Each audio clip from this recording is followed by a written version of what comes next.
Alors aujourd'hui, je vous invite, on va regarder la parole de Dieu ensemble. On va prendre un verset. Non, pas un verset. Non, on va prendre plutôt un passage pour mieux comprendre le contexte. Donc ça va être Romains chapitre 12. Romains chapitre 12.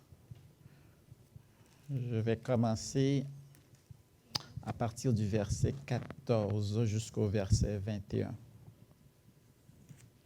Romains chapitre 12, verset 14 à verset 21.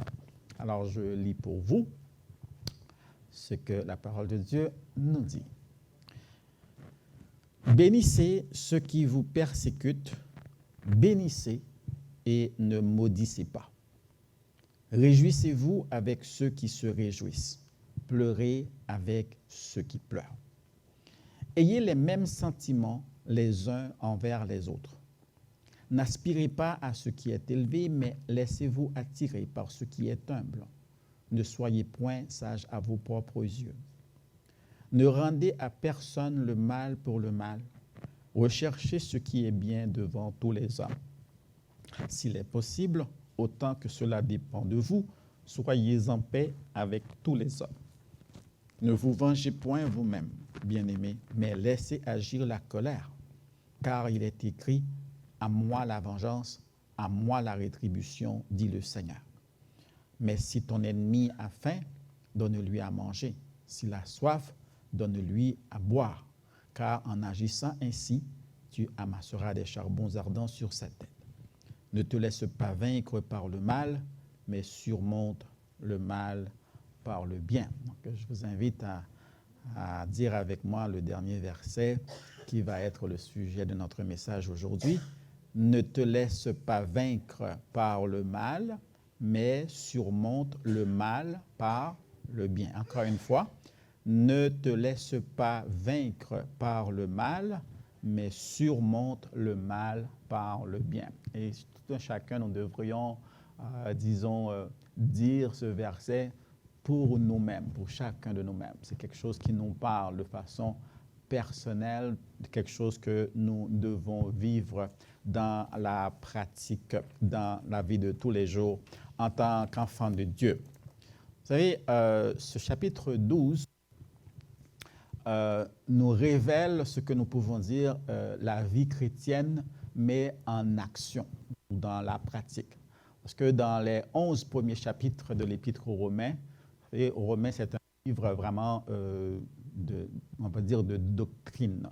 Il y a une doctrine très, très importante, un enseignement très important qui est même à la base de notre foi, que nous trouvons dans Romains, surtout dans les 11 premiers chapitres, qui nous parle de la justification par la foi. Donc, je pense qu'on a déjà enseigné puis prêché sur ce thème à plusieurs reprises ici. Donc, c'est juste pour vous dire que c'est comme l'apôtre Paul, vraiment inspiré par le Saint-Esprit, nous parle de comment on peut être juste devant Dieu, comment on peut être accepté devant Dieu. Et il nous dit que ce n'est pas ni par les œuvres qu'on peut faire, mais c'est seulement lorsqu'on met notre confiance dans le Seigneur Jésus qui vient lui-même nous mettre son manteau de justice sur nous. Donc, il dit qu'il n'y a aucun homme qui peut se sauver lui-même, que ce soit par ses œuvres ou parce qu'il est une bonne personne, parce que tous ont péché, parce que nous sommes tous de Adam, et nous avons tous comme la nature du péché en nous, et nous sommes tous privés de la gloire de Dieu. Donc, ce qui veut dire, lorsqu'il dit nous sommes privés de la gloire de Dieu, parce que nous avons tous péché, nous avons tous été destinés à vivre loin de Dieu. Nous étions tous destinés à vivre loin de la gloire de Dieu. Ça veut dire, tout simplement, quand on dit loin de Dieu, loin de la gloire de Dieu, loin de la face de Dieu, c'est autant dire aussi dans la perdition et finalement aussi en enfer, comme il est réservé aussi à l'ennemi d'être jeté dans ce lac de feu. Donc tous ont péché, sont privés de la gloire de Dieu et tous nous avions une destination finale qui était vraiment de souffrir dans la flamme de feu, loin de la présence de Dieu. mais il dit grâce soit rendue à Dieu qui nous a tellement aimés, qu'il nous a donné son Fils Jésus-Christ lorsque nous croyons en lui, pour que nous puissions vraiment avoir une autre destination. Et c'est pourquoi lorsque nous venons au Seigneur, ce n'est pas nos œuvres qui font que nous sommes agréables devant Dieu, mais c'est seulement en Jésus-Christ. Lorsque Dieu nous voit en Jésus-Christ, il nous voit comme justes, il nous voit comme acceptables à ses yeux et nous pouvons avoir accès à sa présence. En fin de compte, c'est surtout un peu le sommaire de ce que l'apôtre Paul nous enseigne. Et si vous n'avez jamais lu et médité l'Épître aux Romains, je vous invite à le faire parce que c'est quelque chose d'extraordinaire, puis que le Saint-Esprit puisse vous ouvrir les yeux. L'Épître qu'on appelle la cathédrale de la foi, c'est quelque chose qui affermit beaucoup notre foi.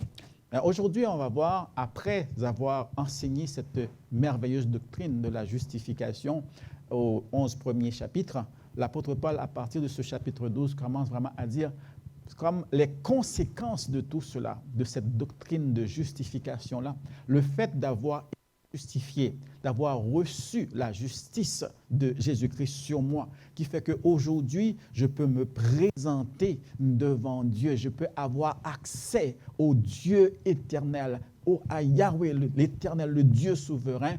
Il dit, mais cela, il y a la conséquence de ça, c'est que maintenant, je dois marcher pour démontrer cela. Il faut que je démontre au monde qui m'entoure. Il faut vraiment que ma vie soit en conformité avec le fait que je suis quelqu'un qui a été justifié. Donc, c'est vrai que, comme on dit souvent, je suis sauvé non pas par mes œuvres, non pas par mon comportement, mais mon comportement et mes œuvres, ma façon de vivre, c'est ça qui va prouver, qui va révéler au monde ce qui s'est passé à l'intérieur de moi. Donc, il est important aussi de voir notre conduite, de voir notre façon de vivre dans ce monde. Et là maintenant, l'apôtre va parler de plusieurs aspects dans le chapitre 12. Il va parler d'abord de notre relation avec Dieu. Comme il commence, il dit, je vous exhorte par les compassions de Dieu à offrir vos corps comme un sacrifice vivant, saint et agréable à Dieu. L'apôtre nous dit comment nous devons vraiment vivre notre relation avec Dieu, que chacun de nous puissions vraiment considérer notre relation avec Dieu, notre intimité avec Dieu. Comment vraiment utiliser nos corps, nos pensées. Il dit que nous soyons renouvelés que nous soyons transformés par le renouvellement de l'intelligence. Ça veut dire quoi? Ça veut dire que notre âme a besoin d'être renouvelée au jour après jour par la parole de Dieu, qui est comme une eau qui lave nos mauvaises pensées que nous avions avant d'accepter le Seigneur. Nous avions besoin vraiment d'entrer dans cette progression, dans cette transformation, dans cette sanctification que nous pouvons vraiment, disons, entrer encore plus profondément à tous les jours. Après, l'apôtre va nous parler également de comment nous devons nous comporter entre nous en tant qu'enfants de Dieu, en tant que frères, en tant que sœurs. Pas seulement ceux qui sont juste dans la même assemblée, mais peu importe là où la personne va à l'église ou peu importe, ce qui est important, c'est que nous sommes enfants de Dieu et nous avons besoin d'être solidaires les uns les autres. Nous avons besoin de nous encourager les uns les autres. Nous avons besoin de nous pardonner les uns les autres. Et par la suite, l'apôtre même va parler aussi de notre relation avec le monde, avec ceux qui ne sont pas d'accord avec nous, avec ceux qui ne nous aiment pas. Il dit, là aussi, nous devons aussi faire preuve de ce qui est à l'intérieur de nous. Et c'est de cela qu'on va parler ce matin, de vaincre le mal par le bien. Vaincre le mal par le bien, selon qu'il est écrit dans le verset 21. Alors, mes bien-aimés, qu'on le veuille ou non, qu'on le veuille ou non, lorsque nous vivons sur cette terre, il va toujours y avoir des gens autour de nous qui ne nous aiment pas tellement. Puis, on n'a pas besoin de faire grand-chose pour ça. Si vous vivez, vous voyez que tout le monde vous aime, tout le monde vous trouve beau, vous trouve fin. Je ne sais pas si c'est vrai, si c'est hypocrite, mais sauf que ce n'est pas tout à fait normal parce que nous vivons dans un monde pour une raison ou une autre. Des fois, vous ne faites rien à personne, mais le fait que vous possédez quelque chose, ça suffit pour que l'autre vous veuille du mal. Vous n'avez pas besoin de faire grand-chose. Parce qu'on vit, c'est comme ça dans le monde qu'on vit, le monde gît sous la puissance du malin. La parole de Dieu nous dit, nous allons faire face au mal et il faut savoir comment réagir au mal. Donc, c'est quoi le mal? De quoi il est question ici quand il dit de vaincre le mal? Parce que j'ai regardé un petit peu par rapport à ce vocabulaire. Ça nous dit, le mal ici évoque, disons, ce qui est faux, ce qui est mauvais, ce qui est comme injurieux, ce qui est destructif. Ça peut être en parole, ça peut être en pensée, ça peut être en action. C'est-à-dire quelqu'un qui te veut du mal, c'est quelqu'un qui veut plus ou moins te détruire. Et nécessairement, il ne va pas le faire juste en te frappant physiquement, mais la personne peut juste te regarder, il peut salir ta réputation, il peut commencer à lancer toutes sortes de calomnies, de médisances sur un autre, tout simplement parce qu'il vous veut du mal. Il veut vous détruire d'une façon ou d'une autre. Donc, le mal, c'est comme cette méchanceté, des fois même gratuite, que quelqu'un peut avoir contre un autre, et il va l'exprimer d'une façon ou d'une autre.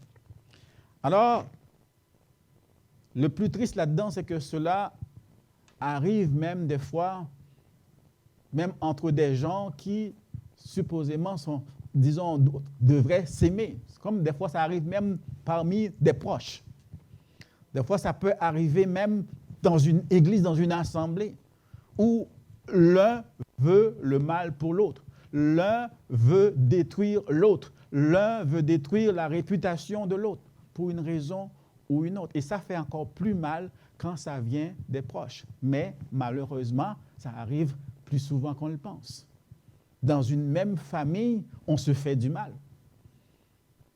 Dans une même communauté, on se fait du mal, alors qu'on devrait se mettre ensemble, se serrer les coudes pour passer à travers des moments difficiles, les défis que nous avons autour de nous. Donc le mal, en fin de compte, c'est ça. C'est vraiment faire les choses qui sont contraires à la volonté de Dieu, qui nous a créés pour que nous mettions ensemble pour vivre une vie dans la paix où nous pouvons être ensemble pour nous encourager les uns les autres. L'Église du Seigneur, Dieu nous met ensemble. Toi, tu es sauvé, tu as accepté Jésus-Christ dans ta vie. Il ne t'a pas demandé d'être comme un loup solitaire qui marche tout seul, mais c'est sa volonté que vous et moi, nous nous mettions ensemble pour nous encourager. Parce que même si nous sommes sauvés, mais nous avons encore les deux pieds sur terre. Et quand nous avons les deux pieds sur terre, ça veut dire que nous sommes sujets à plein de défis qui viennent vraiment pour nous détruire dans cette vie. Et nous avons besoin de nous mettre ensemble, de nous encourager ensemble, de prier les uns pour les autres. Mais sauf que lorsque l'ennemi va semer, va planter des semences de haine, de division dans la vie d'autres personnes, là maintenant on commence vraiment à vouloir se détruire au lieu de se fortifier ensemble. Et c'est là qu'il faut vraiment faire attention, comment réagir lorsque le mal comme ça arrive devant nous, lorsque des mauvaises intentions comme ça, lorsque des éléments destructeurs arrivent maintenant à nous frapper, que ce soit dans nos vies avec notre famille, que ce soit dans nos vies à l'église, que ce soit dans nos vies dans le voisinage ou peu importe, mais comment réagir? Et c'est ça qui est important pour nous. Et c'est bon quand même que la parole de Dieu nous donne une source pour vraiment venir puiser comment réagir, comment nous comporter face à de telles choses. Alors, quand on fait face à une situation, on est humain. J'espère que vous avez le sang qui coule dans vos veines, comme vous et moi. Nous avons aussi notre degré de fierté, d'orgueil, etc. Tout le monde, on est fait comme ça. Et c'est normal lorsque on fait face à ce genre de situation où on voit vraiment que quelqu'un nous veut du mal. Quelqu'un parle mal de nous. Ou des fois, quelqu'un en face de nous commence à nous lancer certaines paroles qui sont comme des flèches destructrices. Parce que des fois, vous savez, vous pouvez détruire la vie de quelqu'un juste avec une parole. Il y a des fois des paroles qui sortent de la bouche des gens, et surtout des fois des gens qui supposément sont proches les uns des autres, mais qui se lancent des invectives, des propos qui font tellement mal. Vous savez, une parole peut amener quelqu'un à se tuer, à se donner la mort. Parce que les paroles sont puissantes, mes bien-aimés. Alors, lorsqu'on fait face à ce genre de situation, la réaction naturelle que nous avons en tant qu'être humain, c'est de se venger. Et si quelqu'un me frappe, la première idée qui me vient en tête, c'est quoi? C'est de le frapper. Pas seulement de le frapper aussi, mais c'est de le frapper encore plus fort qu'il m'a frappé. Je veux lui faire encore plus mal qu'est-ce qu'il m'a fait. Si quelqu'un, des fois, je viens d'un pays et surtout d'un village où les gens, des fois, quand ils se fâchent les uns contre les autres, je peux vous dire une chose là, ce n'est pas des mots que je peux répéter ici sur la tribune qu'on entend. C'est des mots durs, des mots vraiment qui rabaissent tellement l'autre. Mais sauf que quand deux se mettent ensemble pour dire des mots, on dirait vraiment qu'ils ont un dictionnaire. Je ne sais pas où est-ce qu'ils sont allés chercher ces mots-là. Ils ont un dictionnaire de mots durs, de bêtises qui sortent de leur bouche. C'est incroyable. Mais sauf que celui-là, il veut trouver le mot qui va faire le plus mal à l'autre. L'autre aussi sort de son vocabulaire des mots et ça arrive comme ça. Puis ça fait comme un cycle infernal de violence, de grossièreté qui se disent. Parce que c'est la nature humaine même de se venger, de trouver quelque chose, soit le mot ou le coup qui va faire le plus dur à celui qui est en face de nous en ce moment-là. Et c'est très humain. Si vous sentez que des fois vous êtes habité un petit peu par ça, c'est juste vous dire c'est parce qu'on est humain, avant toute chose. Mais ça ne veut pas dire que c'est ça qu'il faut faire. Parce que non seulement, oui, on est humain, mais il y a aussi une chose de ne pas oublier, avant tout, on est un enfant de Dieu et nous avons un guide que la parole de Dieu nous donne par rapport à ces choses. Je ne sais pas si vous avez été doué en mathématiques. Moi, je ne l'ai pas été. Okay. Et aujourd'hui, je vais faire appel un petit peu à vos vieux cours de mathématiques dans le temps. Okay. Je n'étais pas tellement vraiment bon en mathématiques, que je passais à peine mes cours. Il y a une partie, par exemple, de mathématiques que j'aimais beaucoup plus que d'autres, c'était l'algèbre. Okay. Je me sentais plus à l'aise avec ça. Alors aujourd'hui, on va faire un petit peu d'algèbre, on va dire, pour expliquer un peu notre point ce matin. Alors, si vous vous rappelez un petit peu, dans le temps, on faisait des mathématiques et l'algèbre, on avait donc les relations avec les signes moins, plus, okay? Négatif, positif. Vous êtes d'accord avec moi jusqu'à présent? OK. Alors, on nous disait que si vous faites une addition en algèbre, si vous prenez un chiffre négatif, vous l'ajoutez à un chiffre négatif, admettons si je dis moins 5, puis tu l'ajoutes aussi à un autre moins 4, le résultat c'est quoi? Combien? Moins 5 plus moins 4, ça fait quoi? Bravo, moins 9. Vraiment, bravo. Donc, je vous ramène à loin, OK? Donc, si tu prends moins 5, tu ajoutes moins 4, ça veut dire que tu ajoutes deux chiffres négatifs. Ça donne moins 9. Pas vrai? Ça veut dire que ça vient ajouter à ton négatif. D'accord? C'est d'accord avec moi? Ça va pour ça? Sinon, je vais prendre mon... Ça donne moins 9. Oui, OK. Mais par contre, maintenant, si tu dis moins 5, OK, et tu dis plus 4, ça va donner quoi? Moins 1. Qu'est-ce que ça fait, d'après vous? Si j'ajoute, je prends un chiffre négatif, si j'ajoute un autre chiffre négatif, ça augmente mon chiffre négatif, d'accord? Donc, je suis parti de 5, j'ajoute 4, ça me fait moins 9. Ça veut dire que je tombe encore plus dans le négatif. Vous êtes d'accord avec moi? Mais si je prends moins 5, puis je dis, j'ajoute plus 5, ou bien plus 4 avec, qu'est-ce que ça fait? Si je fais plus 4, ça donne moins 1, donc ça réduit mon négatif, pas vrai? Et si je prenais moins 5 puis je mets plus 5 avec, ça me donnerait quoi? Ça me donnait quoi? Moins 5 plus 5, ça ferait quoi? Ah, j'entends la réponse. Ça fait 0. C'est moins 5, puis je mets plus 5 après. Ça fait 0. Alors, c'est ça que ce verset-là nous dit. Il dit, lorsque tu vois le négatif qui arrive, si tu ajoutes un négatif en plus avec, tu vas encore tomber plus dans le négatif, et c'est là que c'est le mal. Si on dit qu'on va juste dire que symboliser le mal par le négatif, alors c'est comme si tu prends le mal et tu réagis encore par le mal, donc négatif plus encore un négatif, tu tombes encore plus dans le mal. Donc, en ce moment-là, c'est le mal qui gagne. Vous êtes d'accord avec moi?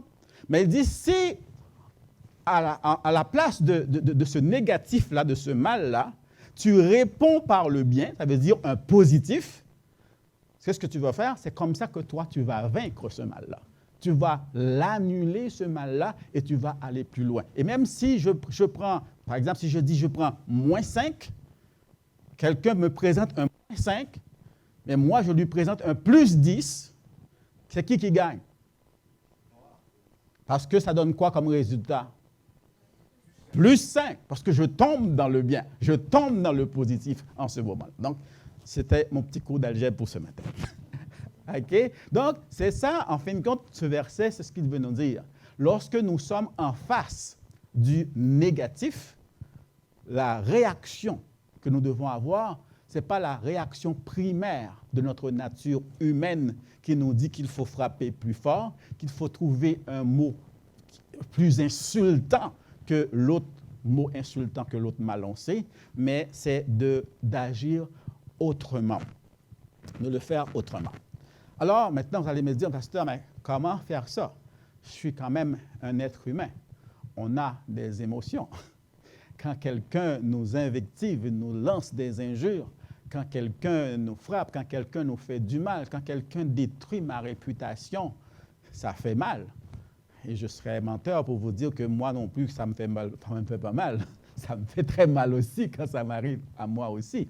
Mais sauf que la parole de Dieu nous donne un guide, nous donne vraiment une des ressources pour pouvoir faire face à ces choses-là si nous voulons vraiment plaire à notre Seigneur. Parce que vous savez qu'en tant qu'enfants de Dieu, nous avons été rachetés à un grand prix, comme la parole de Dieu nous le dit, et puisque nous sommes rachetés, nous n'appartenons plus à nous-mêmes, nous appartenons au Seigneur, donc nous ne vivons pas pour plaire à nous-mêmes. Parce que des fois, nous réagissons pour plaire à notre chair, à nous, plaire à notre ego, à nous, plaire à notre orgueil, à nous. Mais nous avons été rachetés, et étant qu'enfants de Dieu, nous sommes appelés maintenant avant tout à plaire au Seigneur. Et si nous voulons plaire au Seigneur, mais il nous donne aussi la façon de vivre, la façon de nous comporter pour pouvoir marcher de façon à lui plaire avant toute chose. Donc, comment faire cela de façon pratique? Dans ce même passage, nous avons lu le verset 14. Donc, je vais reprendre ce verset-là pour vous. Il dit « Bénissez ceux qui vous persécutent, bénissez et ne maudissez pas. » Voilà un point de départ pour nous. Bénissez, ça veut dire quoi? Ça veut dire du bien, ne pas dire du mal, ou agir, bien agir devant cette personne. Non. Essayez de le comprendre. Imaginez que la personne devant vous, il vous dit « Soyez maudits, vous ne serez jamais rien, vous êtes un ci, vous êtes un ça, vous êtes un vaurien. » Il vous lance toutes sortes de paroles de malédiction. Et la parole de Dieu vous dit « N'entrez pas dans son jeu, ne le maudissez pas en retour, mais bénissez-le. » C'est-à-dire, ayez comme une compassion pour cette personne-là qui vous traite de cette façon-là parce qu'il lui manque quelque chose. Il lui manque la sagesse de Dieu, il lui manque la paix de Dieu en lui, il lui manque la joie de Dieu. Vous savez qu'il y en a des gens qui sont de telle ou telle façon Vous ne connaissez pas tout vraiment les détails de sa vie, mais souvent c'est des gens qui sont très malheureux dans leur vie. C'est des gens qui n'ont pas de joie. C'est des gens qui sont, pour une raison ou une autre, toujours dans une amertume. Et lorsque vous faites face à cette personne-là, toute l'amertume qu'il a accumulée depuis des temps, maintenant c'est comme ça vient se jeter sur vous. Mais des fois, ce que la Bible nous dit, c'est que nous ne connaissons pas vraiment toute l'histoire de la personne.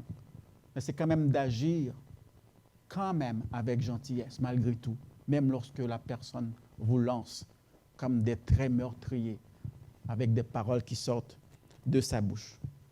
Donc, quand il dit bénissez et ne maudissez pas, ça veut dire de faire attention à nos paroles, de faire attention à comment nous répondons aux gens qui sont hostiles à nous. Parler avec douceur malgré tout, parler avec gentillesse. Et souvent, de ne pas prendre le temps de répondre immédiatement sous le coup de l'émotion. C'est quand la personne vous lance quelque chose, ça vous pique, ça vous donne envie de répliquer tout de suite, pas vrai? Mais l'essentiel, c'est de demander au Seigneur, de prendre une seconde, de prendre une respiration et de prier dans ton cœur, demander au Saint-Esprit.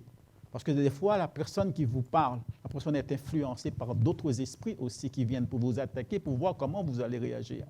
Vous avez besoin de prendre un instant, prendre une respiration et de parler à l'Esprit de Dieu qui est en toi. Donne-moi la sagesse. Ouvre mes yeux pour voir avec qui j'ai affaire. Ouvre-moi les yeux. Donne-moi le mot qu'il faut pour pouvoir vraiment répondre face à cette situation.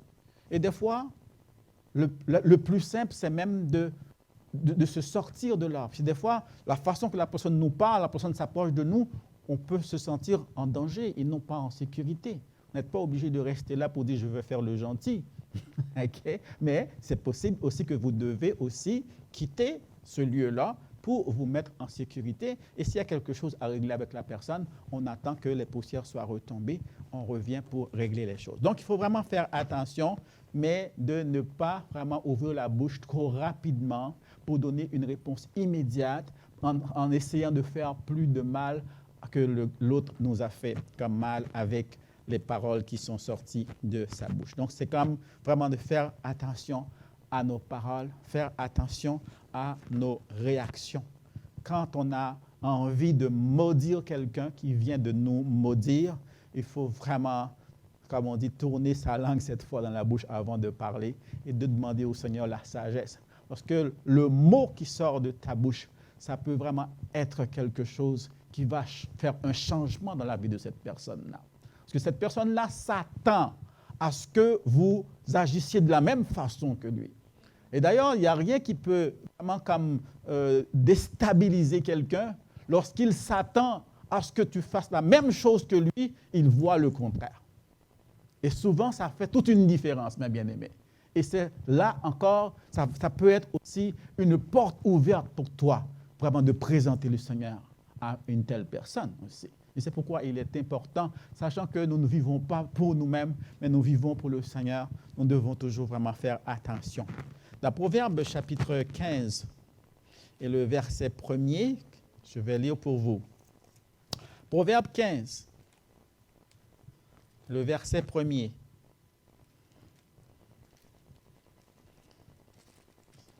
C'est Salomon qui nous parle, qui dit « Une réponse douce calme la fureur, mais une parole dure excite la colère. » Donc, quand quelqu'un vous parle, même s'il est en colère, demandez à l'Esprit de Dieu de vous donner une parole douce qui va calmer la fureur.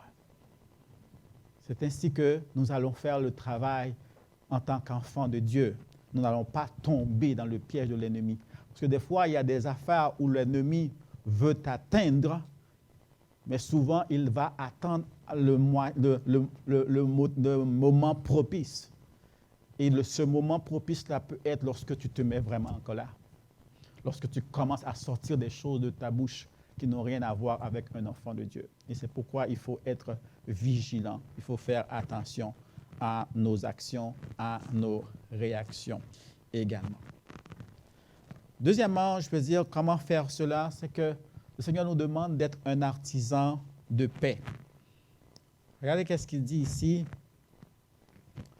Il dit, s'il est possible, verset 18, s'il est possible, autant que cela dépend de vous, soyez en paix avec tous les hommes. Donc, la parole de Dieu nous dit d'être un instrument de paix, d'être un artisan de paix.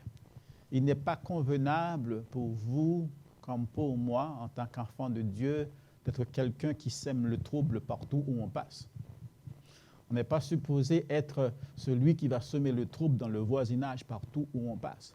On n'est pas supposé être celui qui est dans la famille, à chaque fois qu'il y a une réunion de famille, c'est nous qui partons le trouble. Ce n'est pas normal.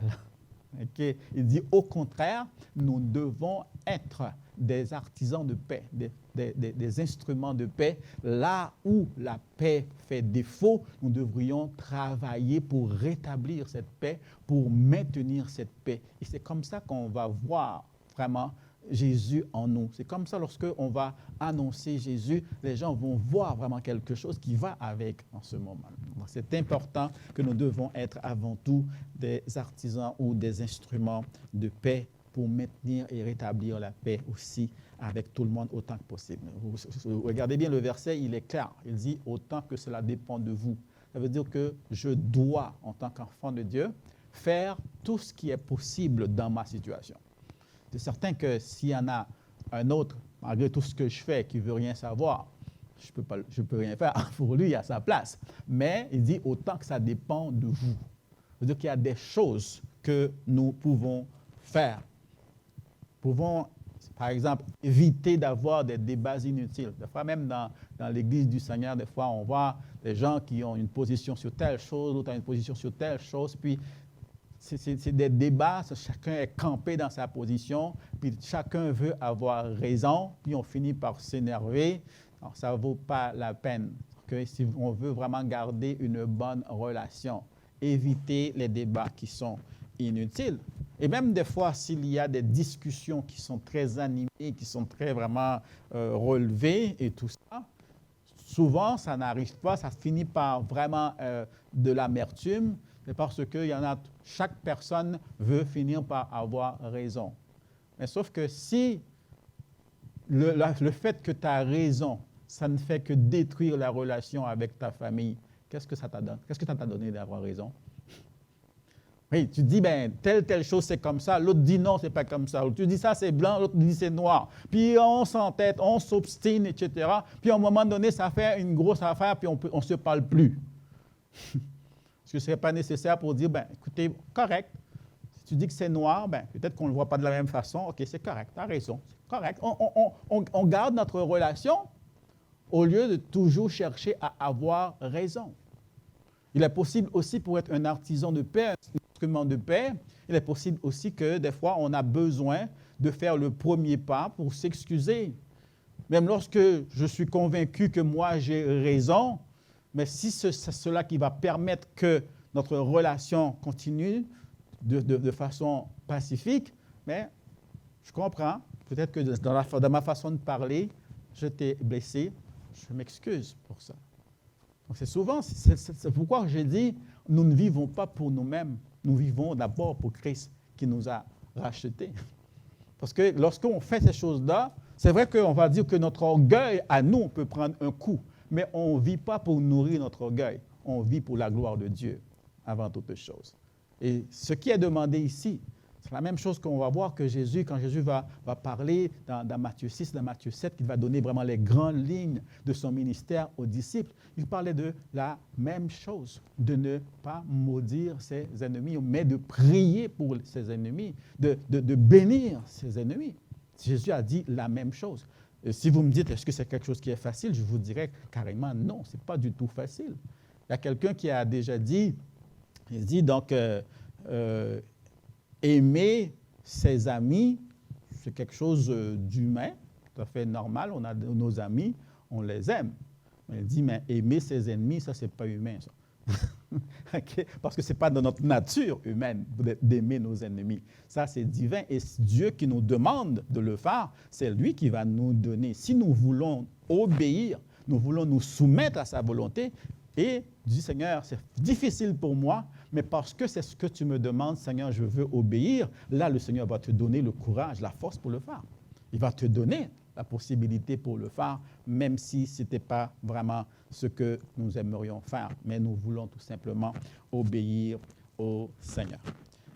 Donc, en dernier lieu, ce que je vous dirais, comment faire pour vaincre le mal par le bien? J'ai commencé à en parler tout à l'heure.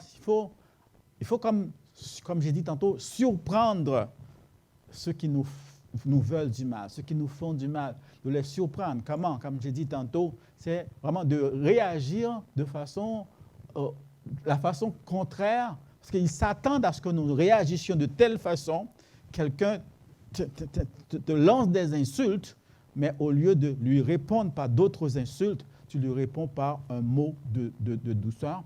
Tu lui réponds. La personne te dit du mal, veut quelque chose pour te détruire, mais tu lui réponds par un mot plus encourageant qui est plus susceptible de le relever au lieu de le détruire lui-même. Ça, c'est vraiment surprendre tes ennemis.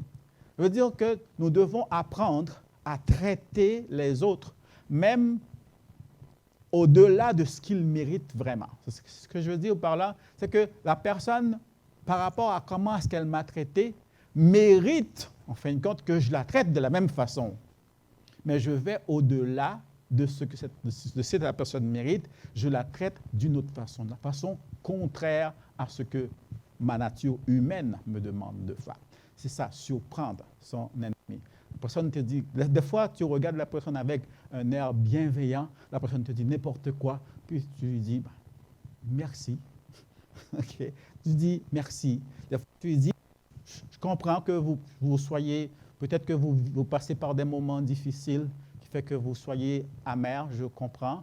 C'est vrai que ce que vous dites là, ça n'a rien à voir avec moi. Je ne suis pas comme ça, comme vous le dites. Mais je peux comprendre aussi que vous passez par des moments difficiles et je prie pour vous pour que vraiment les moments difficiles puissent passer, que vous puissiez vous retrouver la paix. Parce que la façon dont vous me parlez, savoir que vous n'avez pas vraiment de paix en vous, vous n'avez pas de joie. Je prie pour que le Seigneur vous fasse grâce, pour que vous puissiez retrouver la paix, pour que vous puissiez trouver la joie dans votre vie. Si c'est dans votre famille que ça ne va pas bien, que le Seigneur vous fasse grâce, que la paix puisse s'établir. Quand vous dites quelque chose comme ça à la personne est déboussolée, la personne est déstabilisée parce qu'elle s'attendait beaucoup plus à ce que vous entriez dans son jeu, mais vous n'entrez pas dans son jeu. Et en ce moment-là, vous devenez comme un instrument de paix. Dans ce cycle de vengeance, dans ce cycle d'injures et des choses qui détruisent, qui nous détruisent les uns les autres. Donc, c'est vraiment important parce que pourquoi il faut le faire et pourquoi Dieu nous le demande? Parce que la parole de Dieu nous dit que nous sommes appelés à être semblables à Dieu.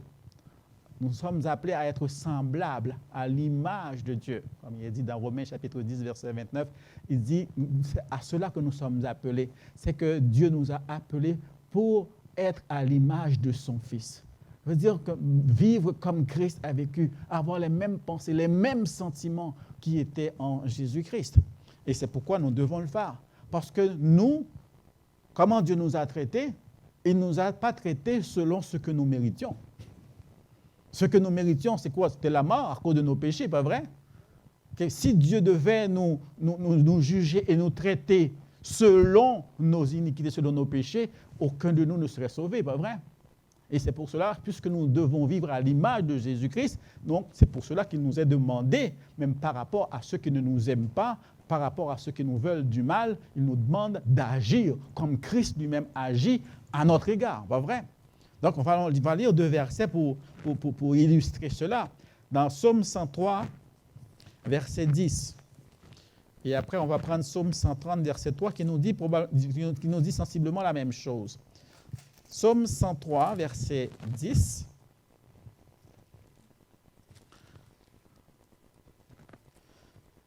Okay. Psaume chapitre 103, le verset 10 nous dit « Il, parlant de Dieu, il ne nous traite pas selon nos péchés, il ne nous punit pas selon nos iniquités. » Donc voilà le Dieu que nous servons. S'il nous traitait selon nos péchés et s'il nous punissait selon nos iniquités, il n'y a aucun de nous qui serait sauvé. Il n'y a aucun de nous qui aurait accès à sa présence aujourd'hui. Et le psaume 130 nous dit sensiblement la même chose. Psaume 130, verset 3, il dit « Si tu gardais le souvenir des iniquités ô Éternel, Seigneur, qui pourrait subsister ?» Donc, c'est que si jamais le Seigneur ne nous pardonnait pas et gardait souvenir de tout ce que nous avons fait de mal, nous n'aurions jamais pu subsister. Nous n'aurions jamais pu continuer à vivre parce que nous en avons fait au Seigneur, pas vrai? Mais dans sa grâce, il nous a pardonné. Il ne nous a pas traités comme nous le méritions.